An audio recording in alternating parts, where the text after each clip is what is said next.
The hospital horror stories you're about to hear reveal the darkest side of places that are supposed to bring comfort.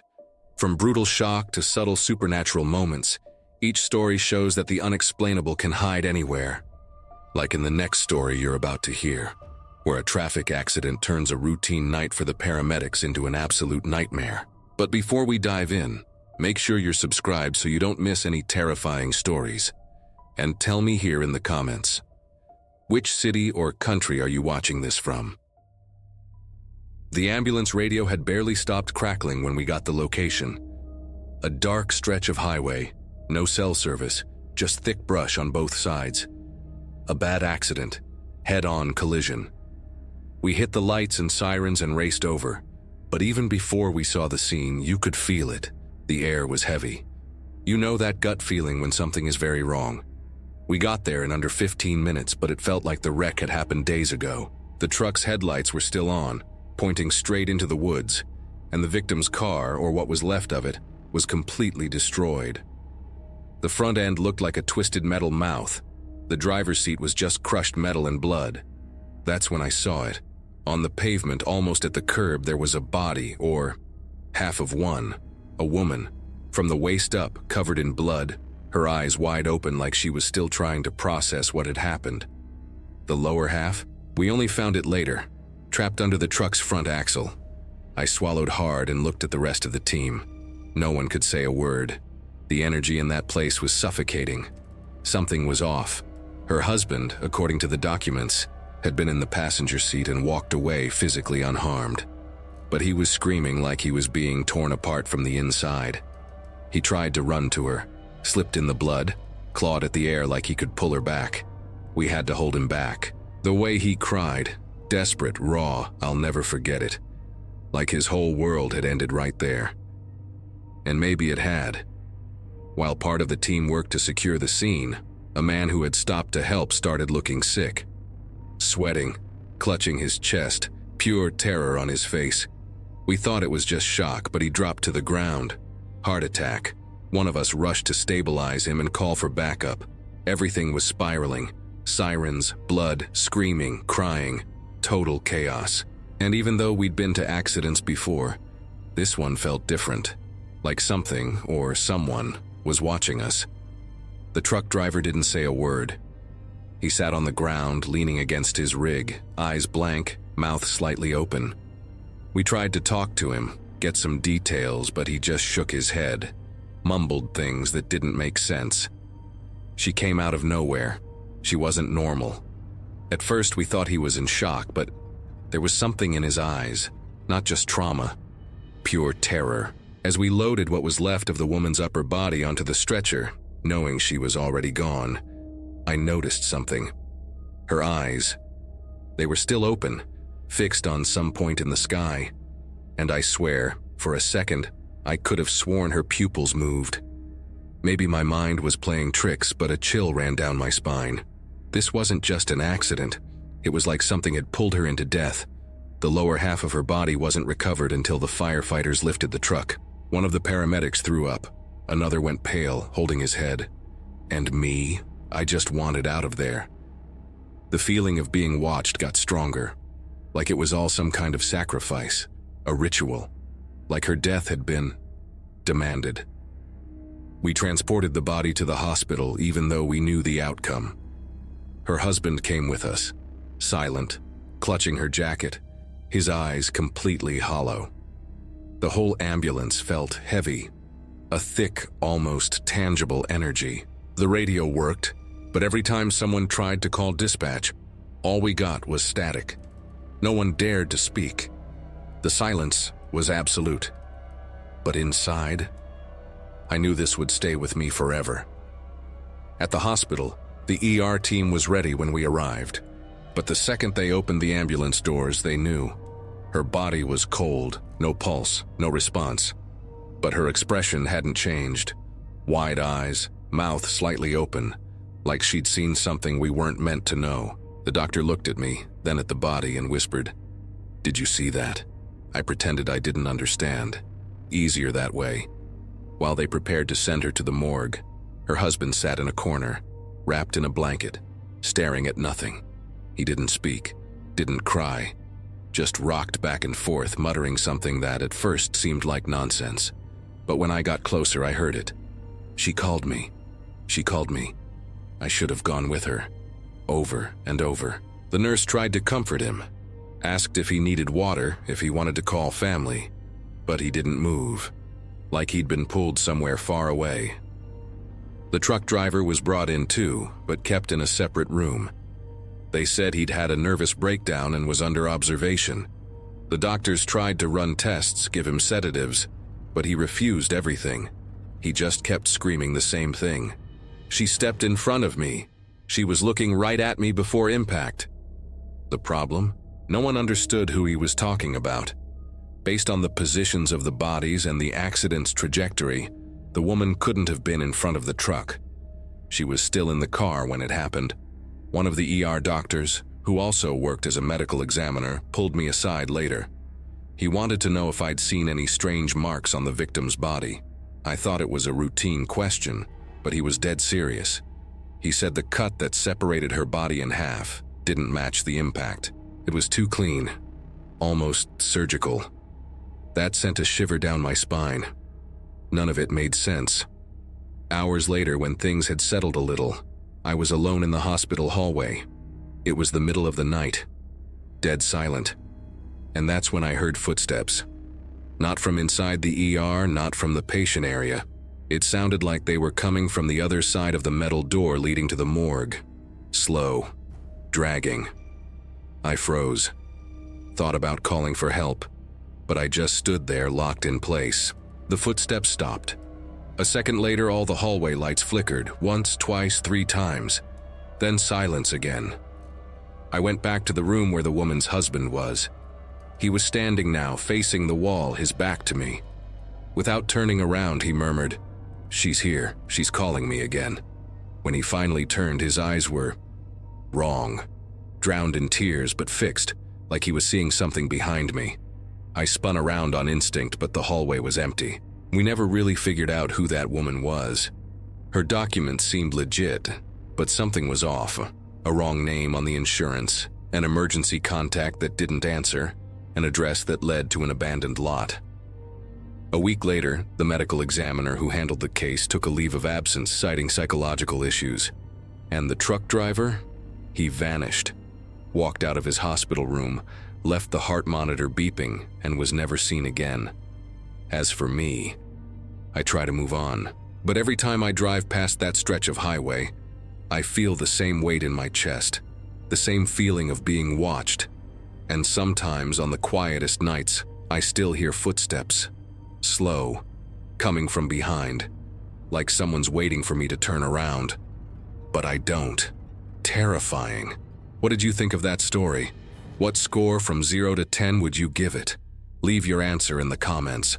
Stories like this show how death can appear in brutal and unexpected ways, but sometimes it shows up in a much more subtle way, like in the next story you're about to hear, where a simple audio recorder captured something that shouldn't exist. I had no idea if it was morning or night.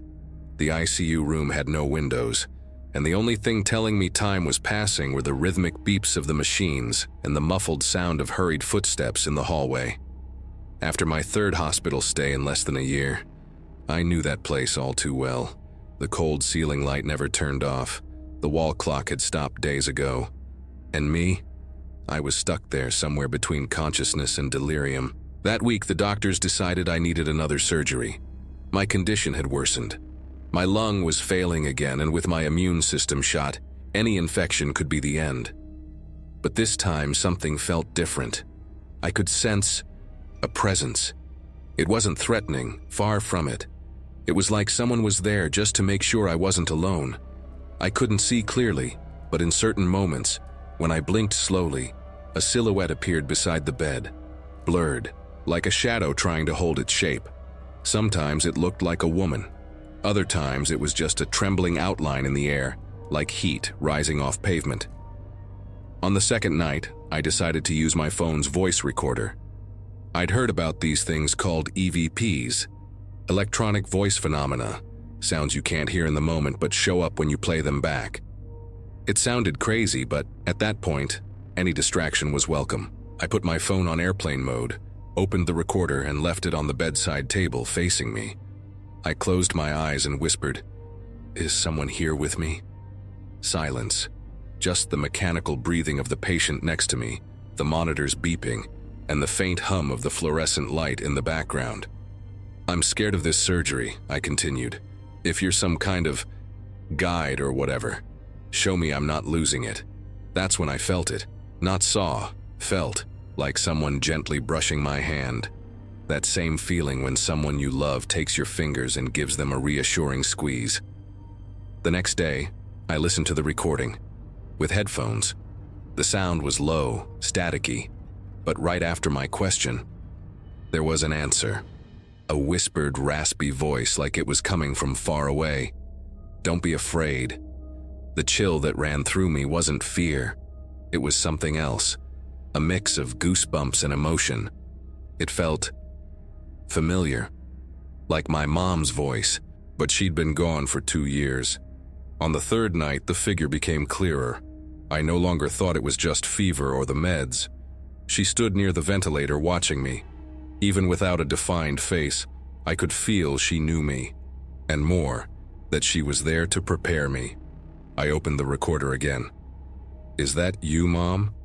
It took a moment, but the answer came, barely audible. "It's not time yet." I turned that over in my head the rest of the night. It's not time yet. What did that mean? That I was going to die, but not that night. That I was on the edge and she was holding me back. I started noticing other things. The room felt different, quieter than usual. The constant hospital noises faded when that presence was there, like everything around me was muffled. Even the machine beeps softened, a kind of bubble, as if I were in a space separate from the rest of the world. A nurse walked in once during this. She looked at me, paused mid-step, and said, "You okay? Something feels off in here," before quickly leaving. I tried telling one of the doctors about the voices, but he just shook his head, assuming it was the medication. Fair enough. But that night was different. It was the eve of the surgery. I was genuinely terrified. The anesthesiologist had already come by to explain the risks. He said given my condition, the procedure was delicate. There were chances of complications, that I might not come back. I recorded again. "Am I ready?" This time the answer came faster. A woman's voice, clear as water. "I'll go with you." I couldn't hold it in. I started crying. The room grew colder, but it was a good cold, like a late afternoon breeze. I felt a peace I hadn't known in months. Like for the first time, someone had taken my hand and said, "Relax, this isn't the end." In the operating room, everything seemed normal. The bright overhead lights, the doctors in their masks, the sound of the machines being calibrated. But as they placed the oxygen mask over my face, I saw her. The figure was there, standing beside the anesthesiologist. None of them seemed to notice. She placed her hand on my shoulder, and for the first time she really looked at me. Her eyes, they were like my mom's, but more than that. It was like looking into myself, only older, wiser. I don't know. The anesthesia took me under fast, and then nothing. Total blank. I woke up 2 days later. According to the doctors, the surgery had complications. My heart stopped for a few seconds. I was resuscitated, but I didn't remember any of it. No pain, no dreams, no images. The only thing that lingered was the feeling that someone had held me steady the whole time, like I'd been floating between two realities but never alone. And the recorder? It was still in the same spot. I grabbed it and listened right away. The last recording was 30 seconds long. Just 30. It started with my voice asking, "Am I ready?" And it ended with the same voice whispering, "Now you know." I lay there, staring at the ceiling, trying to figure out what that meant. It wasn't a direct answer, but something inside me had changed. The fear of death, which had followed me since my first diagnosis, was gone. Not vanished, but lighter. Because now, I knew that in my most fragile moment, when everything seemed about to end, there's something or someone waiting on the other side. And maybe, just maybe, we're never truly alone.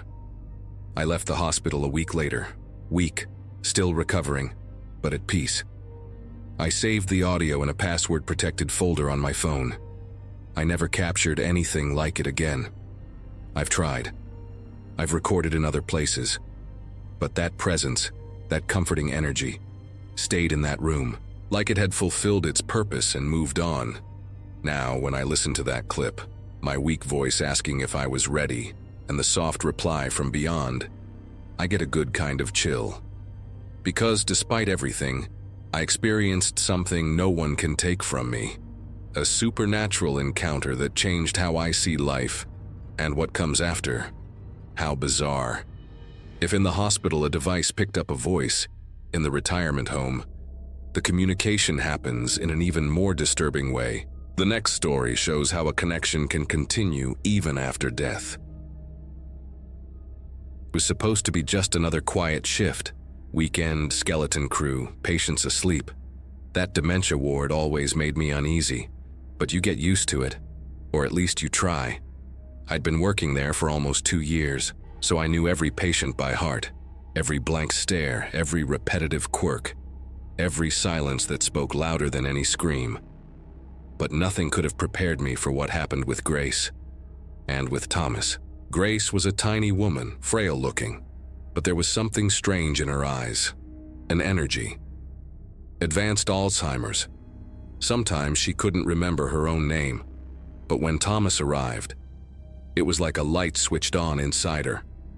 He was her husband, came every single day, always at the same time in the same worn-out gray coat, a sad smile on his face. He'd sit beside her, take her hand like it was the most precious thing in the world, and talk to her for hours, even when she only babbled incoherent sounds, even when she slept. He just stayed there, present. At first, I thought it was beautiful, the kind of love you don't even believe exists anymore. Then it started to feel off, like he didn't want to leave. Visiting hours would end, but he'd linger at the door, staring at Grace like he was saying goodbye forever. It started to unsettle me, but no one else seemed to notice. Then, everything fell apart on a Tuesday. Thomas didn't show up.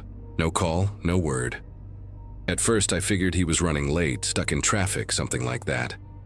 But the day passed, and the next, still no Thomas. On the third day, a nurse got a call from his daughter. Thomas had died. Massive heart attack. Instant. Right outside a grocery store. My stomach twisted. When I told my coworker, she was shocked, but she quickly snapped back to work. That's how it is in this job. You feel things, but the work doesn't stop. But for me, it was different. I couldn't shake it. And I started thinking about Grace.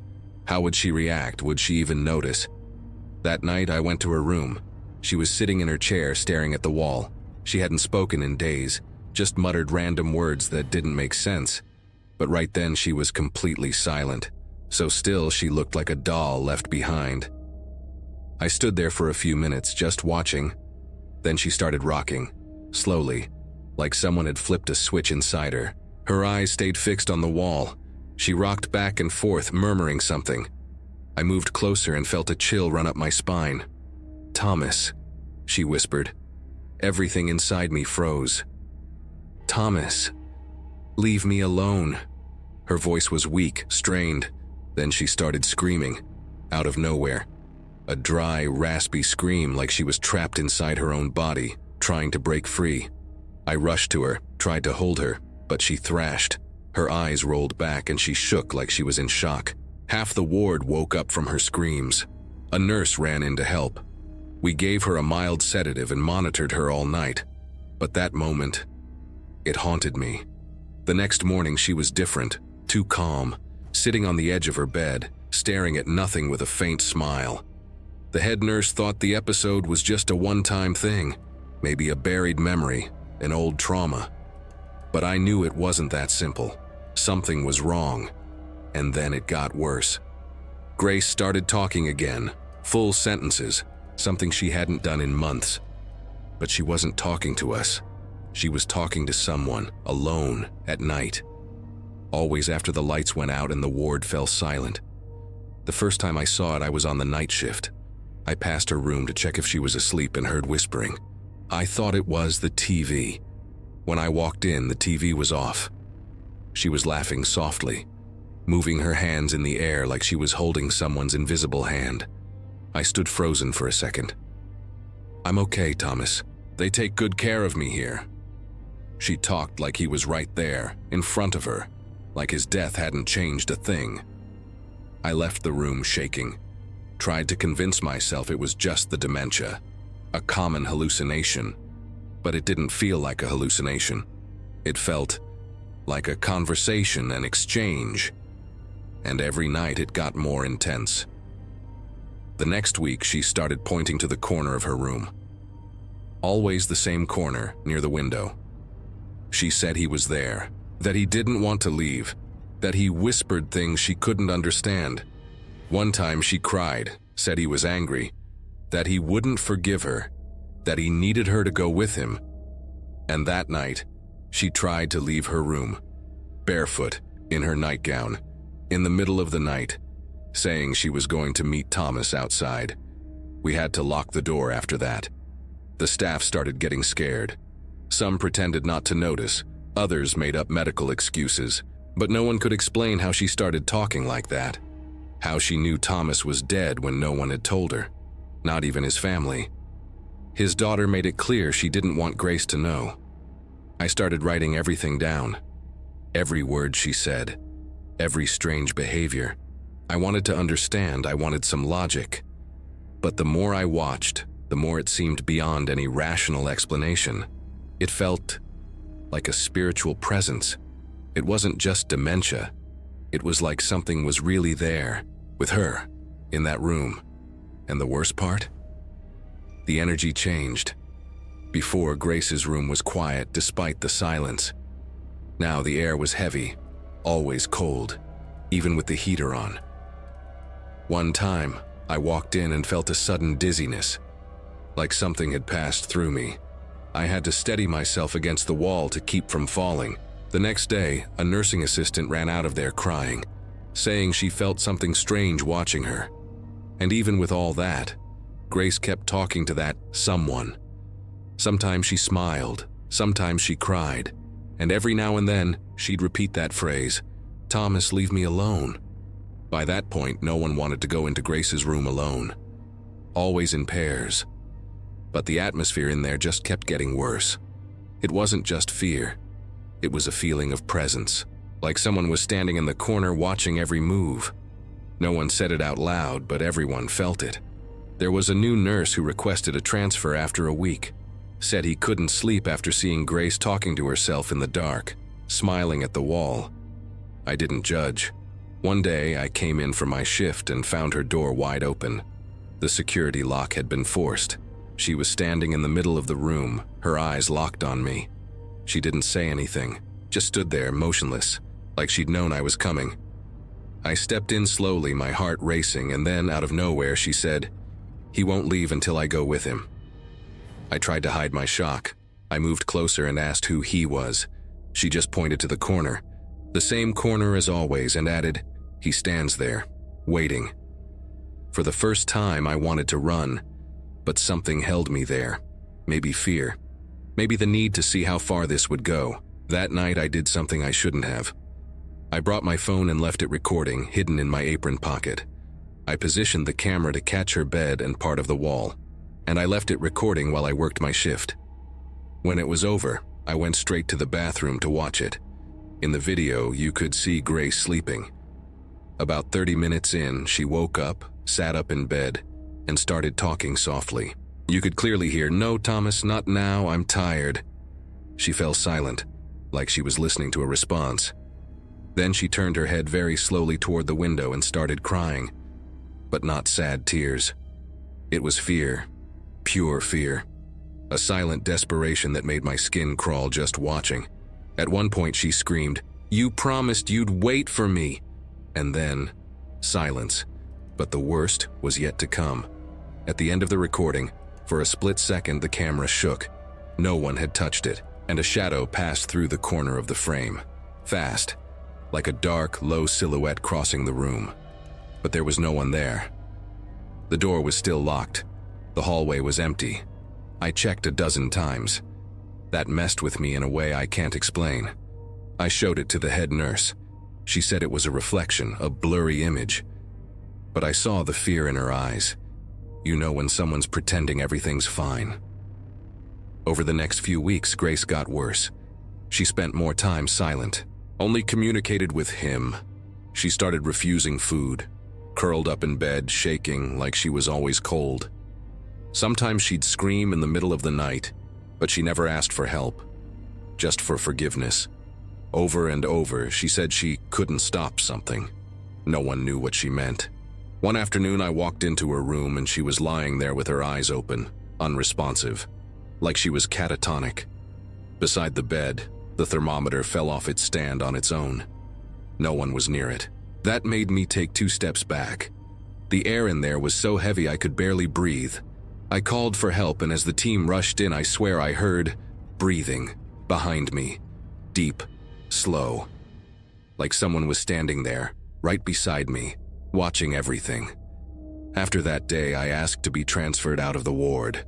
I couldn't do it anymore. The nightmares started. Sometimes I'd wake up feeling like I was being watched. Other times, with the image of Grace whispering in the dark. That image stayed with me. A few months later, I heard she died. In her sleep, peacefully, no pain. But that's not what scared me.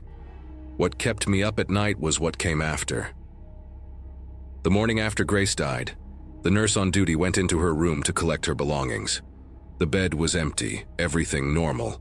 But when she went to flip the mattress, she found a word scratched into the wooden frame, dug in with a fingernail, repeated over and over, almost like she'd tried to carve through the wood.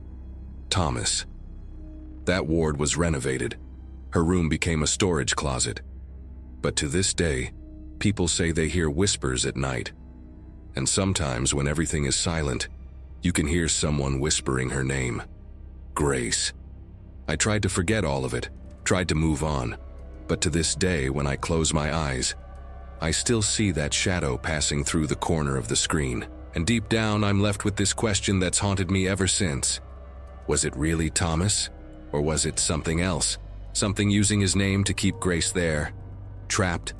I'll never know. And maybe that's for the best. Creepy. That call with her late husband shows that some presences don't go away so easily. But not all of these presences are familiar. Like you'll see now, when a security guard had to patrol a place full of dark secrets. But before we continue, if you made it this far, it means you're enjoying these stories. So hit the like button to let YouTube know you want more content like this, and never miss another horror story. That night I had a bad feeling, and I'm not even the type to believe in that stuff. But there was something in the air, something you couldn't explain, only feel. I'd been working the night shift there for months, patrolling the hospital perimeter and the attached clinics. It was usually quiet. Too quiet. Almost boring. But that night everything felt off. The hospital had a main building and a few detached clinics. One of them was the old Asbestos clinic. It sat at the far end of the courtyard, nearly pressed against a moss-covered wall, isolated from the rest. It had been shut down for years, but the building still stood, locked, empty. They always talked about tearing it down, but it never happened. Every time I passed it on my rounds, I'd get this chill running up my spine. The air inside felt stagnant, like it hadn't moved in decades. I did my rounds with my shift partner, Dave. We'd alternate between indoor and outdoor patrols. And that night, for some reason, he decided to start outside. That left me checking the indoor corridors. Everything seemed normal at first. Just the usual silence, the flickering emergency lights, the occasional creak of wind against the windows. Then, as I neared the old wing, I saw it. The side door to the Asbestos clinic was slightly ajar. My stomach dropped. I was positive it had been locked during the last shift. No one ever went in there. It made no sense. I called over the radio. "Dave, something's not right. The door to the old clinic is open." He replied in his usual sarcastic tone, "Probably just the wind, or ghosts. Hang tight, I'm coming." I stood there, frozen in front of the door, too scared to go in alone. The hallway stretched out, dimly lit, with the far end swallowed in total darkness, the kind that devours light. The smell was off too. Damp, dusty, mildewy. But there was something else beneath it, something I couldn't quite place. When Dave arrived, we decided to go in. He pulled his flashlight from his belt and shone it inside. The beam cut through the dust hanging in the air, like no one had set foot in there for years. The old vinyl flooring creaked with every step, and the feeling of being watched? Man, it made my skin crawl. Whatever was in that clinic didn't want us there. We moved slowly, passing empty rooms. Old gurneys leaned against the walls, and yellowed papers still clung to the bulletin boards. In one room, a torn lab coat hung behind the door, like someone had bolted in a hurry and left everything behind. Suddenly, we heard a metallic clatter, something falling farther in, but we couldn't tell where it came from. Dave tried to laugh it off, but I could see he was just as uneasy. Still, we kept going. That's when we found the staircase to the basement. I'd never noticed it before. It was hidden behind an unmarked door, slightly jammed. When we forced it open, this awful stench hit us. It wasn't just mold, it was rot, decay. It hit my nose and turned my stomach. Dave pulled his shirt over his mouth. I did the same. "There's something down there," he muttered. I just nodded, my skin clammy. The staircase was narrow, concrete, spiraling downward. Dave's flashlight shook in his hand. We descended slowly, each step echoing like the sound had nowhere to go. The deeper we went, the worse the smell got. And that feeling, like something was down there with us, just out of sight. When we reached the basement, the flashlight revealed chaos. It looked like a storage room, but it felt like a horror movie set. Metal cages, rusted equipment, a torn medical dummy tossed in the corner like it had been attacked, and in the center of the room, an overturned wheelchair, with deep scratch marks on the floor around it, like someone had been dragged. The floor was covered in a dark, dried liquid. The flashlight flickered. Dave stepped forward, then froze. He didn't say a word, just pointed. Behind a stack of crates, there was a corner, darker than the rest, the kind of dark that repelled light. And from that shadow, I swear, something looked back. No face, no body, just a pair of eyes, deep, still, watching. It hit me in a way I'll never be able to explain. My head spun like the air had been sucked out. The energy in that room was thick, heavy, evil. Dave yelled. I grabbed his arm and we bolted up the stairs, stumbling, slamming into the walls. Our footsteps were muffled, like the building itself was trying to swallow us. When we reached the top, the stairwell door slammed shut behind us. The sound echoed through the empty hallway.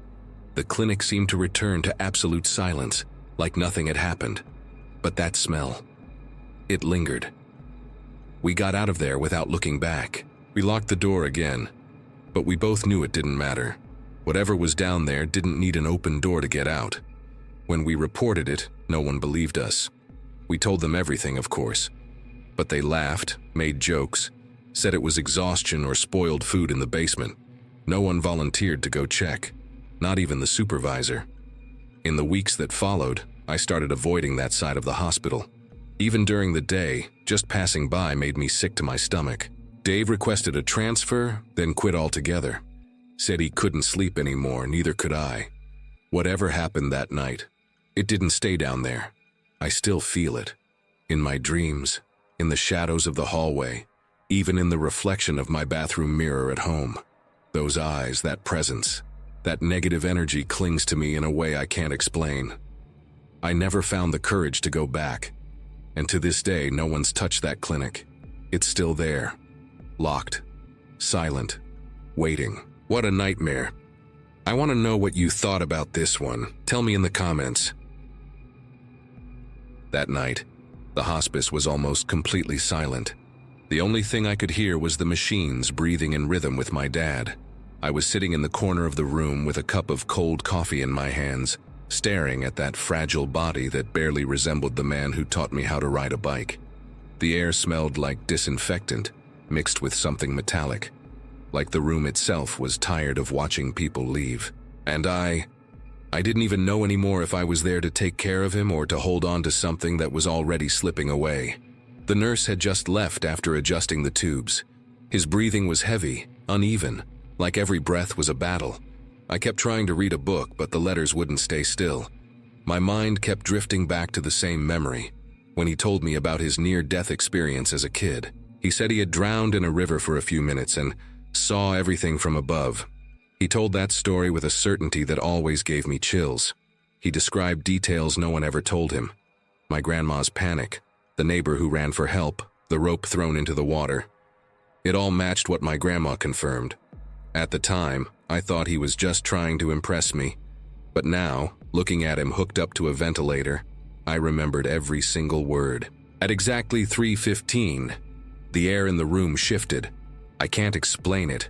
It got heavy, almost electric. The hallway lights flickered, and the soft humming of the machines sounded like it moved farther away. That's when I noticed the recliner in the corner, the same chair where I slept during his overnight watches. Except, someone was sitting in it. It took me a few seconds to understand what I was seeing. The man in the chair was my dad, but not the one in the bed. He looked younger, his face calm, his skin not that grayish tone anymore. He was wearing his favorite flannel shirt and the wristwatch the nurse had taken off hours earlier. He was staring at me quietly, with that same calm expression of someone who knew exactly what was happening, and at the same time looked distant, like he was observing everything from outside. By instinct, I looked at the bed. His body was still there, breathing with difficulty. I looked back at the chair, and the vision was still there. I didn't feel fear, not at all. It was like that presence carried an energy that was strange, but familiar. A spiritual presence that wasn't there to scare me, just to be with me. "Dad," I whispered, not even sure if I said it out loud or only in my head. The figure in the chair kept staring. The slight smile on his face seemed to say, "It's okay." I froze there, trying to process what I was seeing. My heart was racing, but my body was calm. Like some part of me already knew this moment was coming. I walked toward him slowly, feeling the temperature drop with each step. When I got close enough, I realized he didn't blink, but he was breathing calmly, steady, like he was inviting me to sit with him. So I sat in the chair right next to him. I looked straight at him, trying not to look away. "Do you remember," I started, my voice breaking. "Remember the river? The time you said you saw everything from above?" He tilted his head slightly like he heard me. "You said you weren't scared, that you felt peace. Is that what you feel right now?" His expression changed a bit. It wasn't a smile anymore. It was a deep look, someone who understood the weight of those words. Then suddenly he looked toward the bed. I followed his eyes and saw his body move in a weird way, like something inside was trying to break free. His breathing sounded lighter. The machine kept going, but something inside him switched off. I looked back at the recliner, and the figure was still there, but now it looked more translucent. The edges of his body were fading into the air, like fog floating. The memory of the river story hit me all at once. He once told me, "It's not the end, it's just the other side of the mirror." I laughed back then. Now I understood. The figure stood up slowly. He looked at me with that same peaceful expression, then looked back at the body in the bed. I felt my throat tighten, a weight crushing my chest. I wanted to say something, anything, but no words came out. I just stared, and in that moment, he made a small gesture, like he was saying thank you, a tiny nod, and then he disappeared. There wasn't a flash, no pop. He just dissolved into the air. The room felt empty, heavy, silent. It took me a while to notice the heart monitor had gone flat. The nurse rushed in a few minutes later, called others, but I already knew. That body in the bed was just what was left of my father. The rest was gone, and I had seen where it went. I stayed in that recliner where the vision had been. The fabric was still warm, like he had really been sitting there seconds ago. I closed my eyes, and for a moment I heard the sound of a river. There was no river anywhere near there, but it was like the memory of it got stuck inside me. Calm water, steady flow, full of peace. The next days were a blur. Funeral, condolences, paperwork. People hugged me and repeated the same scripted lines. He's in a better place. At least he didn't suffer. He's resting now. But I knew it wasn't just that. I saw the exact moment he understood the path, and the strangest part is, since that night, I don't feel the same fear of death. Sometimes when the silence of the early hours gets heavy, I feel that same energy in the air, that peaceful presence watching from far away. Not to haunt me, but to remind me there's something beyond the last breath. A few weeks later, I went back to the hospice to leave a book in the small waiting room library. It was the same book I tried to read that night. When I walked into the hallway, I saw the recliner near the window. The same one. It was empty, but the atmosphere around it felt the same. I sat for a moment, closed my eyes. For a split second, it felt like someone placed a hand on my shoulder, and I heard, not with my ears, but inside my head, his voice saying, "It's just the other side of the mirror." I walked out without looking back, but I swear, while I walked down that hallway, I smelled river water and heard the faint sound of running water, like he was just letting me know he made it. Ever since then, every time I see a recliner somewhere, I get that same chill, not fear, but recognition. Because I know that in a way, my father is still sitting there, watching, waiting for the moment he'll show me the other side of the mirror too. If you stayed all the way to the end, leave a sign in the comments writing, "Haunted Armchair." That way I know you watched until the end. Make sure you're subscribed so you don't miss the next stories. Always bringing experiences that mess with us in a different way. And hit the like button. That really helps keep this connection going and brings more content like this. And we're not done. There's a video right here on the side with more chilling stories. Click it and keep going with me over there.